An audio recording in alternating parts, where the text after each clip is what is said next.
All right, we're going to talk about actors, high-income earners with erratic earnings. This could apply to athletes, other performers, and everyone's going to have an individual situation. But we just wanted to talk about some general issues. And the issues we're looking at is high earners, not consistent earnings, maybe a lot of travel, target of potential lawsuits, relationship issues. So how do they protect themselves? What are some things that they could do? Or what's some advice? Yeah, definitely. And I'm Jason Fow, and this is Bill Holliday, and we're both financial planners and financial advisors. So we're just going to give our kind of experienced perspective on some of these things and maybe some advice on how to deal with those issues if you are an actor, athlete, musician, something along those lines. So yeah, should be a fun one. And everyone's going to have an individual situation, but just general guidelines. Right. So yeah, touched on it already. High income. So that's something where obviously high net worth individuals or high income individuals have got to look at a variety of different things like taxes, planning for the future, making sure that when that income stops, they've got something coming in down the road. So yeah, kind of a variety of things all tied into being a high earner. Yeah, for sure.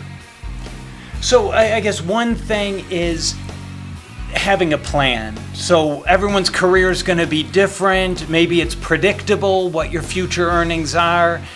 For a lot of people, it's not going to be predictable.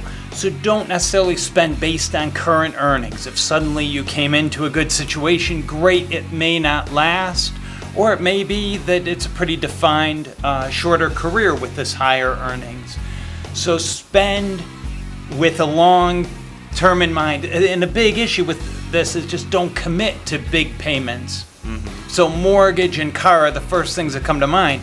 If you're committing to a 30-year mortgage on high payments based on your current earnings, that could be a situation or a problem in future years and financially hurt your overall financial situation. Absolutely. We see that where somebody, all of a sudden they start earning, 100 times more than they were earning before. And so what do? They're buying a house, they're buying a car, they're buying multiple cars, buying one for their mom, their dad, trying to take care of everybody, thinking that that's never going to end.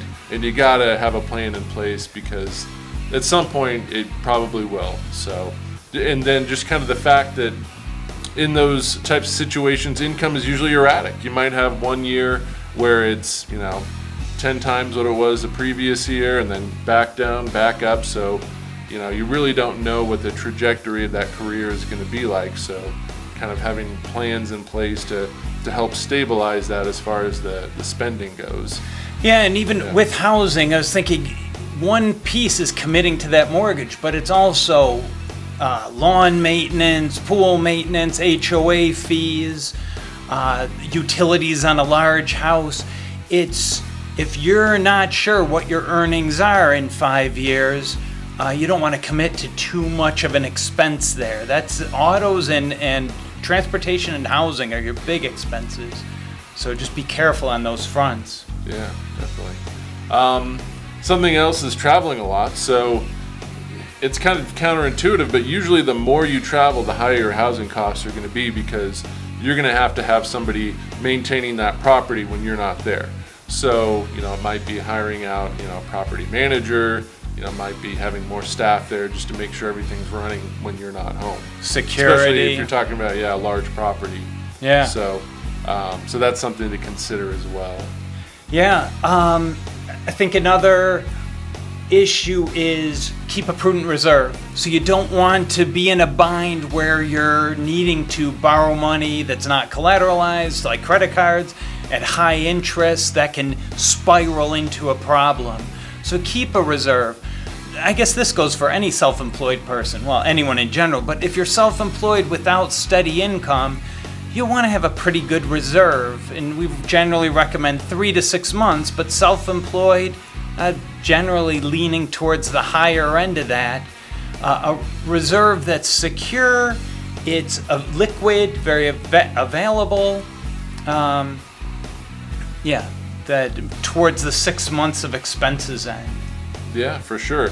And like you said, 3 to 6 months might make sense for somebody who's got a regular W-2 job, but if you're self-employed, you might have a really dry year where it could be, next to no income. So you might want to be looking more at 12 months saved up, and kind of having a plan for what's going to happen, once you get beyond that. So yeah, definitely, depending on your situation, for sure. for sure, the more erratic the income, the larger the reserve should be. Yeah. Yeah. Another issue is taxes. Take advantage of those low years. Take your capital gains. If you're thinking of moving houses, that would be a good year to sell, or capital gains on investments.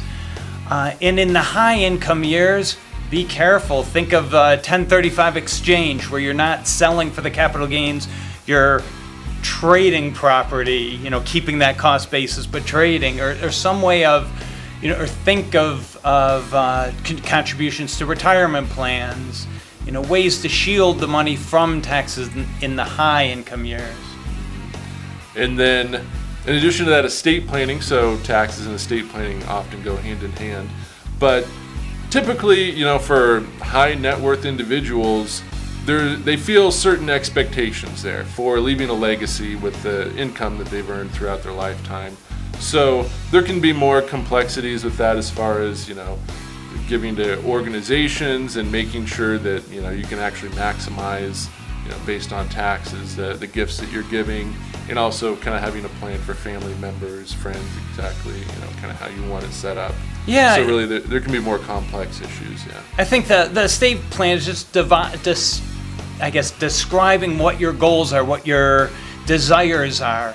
If you don't have a written estate plan, the state you're in has one for you. So define, if you have kids from different marriages or whatever that situation is, so that it doesn't just go to the state default.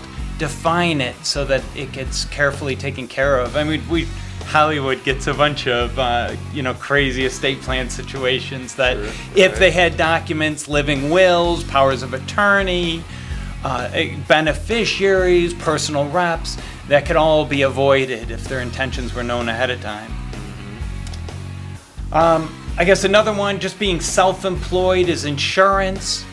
You're going to want, you may need life insurance if you have dependents, health insurance you'll have to take care of if you're self-employed yourself, unless you're part of a Actors Guild, or you're getting insurance some other way. But disability, auto, home, just make sure you could be a target of lawsuits. I saw some comedian was talking about bumper sticker, honk if you have a lot of money, and if he hears anyone honks, he slams on the brakes to get rear-ended. So, you could be more of a target if you're very well known.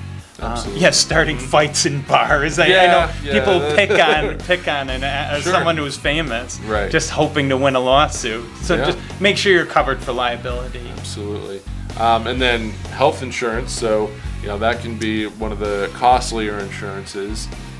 Typically, if you're employed, you've got the benefit of having, employer covering some of those costs. If not, you're gonna, be on the hook for all of that. So making sure that you, really kind of find a good plan that matches your needs. Yeah. So you're not, left with a huge hospital bill or something like that if something does go wrong. Yeah. Make sure you're aware of what your coverage is that you're getting as well. Absolutely. And so, in addition to some of those self-employed issues, there's high cost of living. So typically, actors, you're going to be living in one of the hubs of, acting. So whether it's in the, LA area, Hollywood area, New York, something like that. Typically, it's going to be places that have a really high cost of living. And then in addition to that, there's a lot of costs that go along with maintaining a certain image. So whether it's, trips to the salon, hiring a personal stylist, things like that can add up that your average person doesn't really have to factor in. So, you hear stories about some people that spend hundreds of thousands of dollars a month just on, maintaining that image. Sure. So, or security, having personal. I Right. mean, you probably hire. Depending on the situation, you'll have support staff. Mm-hmm. So yeah, there are quite a lot of expenses. So yeah, definitely having somebody that can kind of help you track those expenses, keep an eye on them, make sure they're not getting out of control, because that can quickly eat away at that income. Yeah, I think another problem with actors or athletes or performers is they could be really busy during a certain stretch of a career, and you want to Right. take advantage. If you have popularity, you want to take advantage, multiply, or I guess get what you can based on that popularity, whether it's more advertising or spinning off to social media or some, making money in other ways, taking advantage of that image. But these are all issues that you need to stay on top of as well. Right. So, making sure you have a team in place that can help you There you when go. you are so busy that you don't really have a minute to think about those types of things. So having a good, CPA, financial planner, attorney, all those things in place is very important. Yeah, and someone you could trust, Right. fiduciary, a fee only that isn't just trying to sell you products that aren't appropriate. All right. Well, I think that kind of covers a lot of the more common issues that come up for actors and other, high earners like that. So Everyone has an individual situation. I mean, this is just some general issues to think about, but you definitely should meet with an advisor to discuss your individual situation. absolutely. And if you're interested in looking for a financial advisor, you can look at the link in our description. Give you some more information about that. Yeah, thanks for watching. Thank you. And please like and subscribe. Yeah, bye. Bye.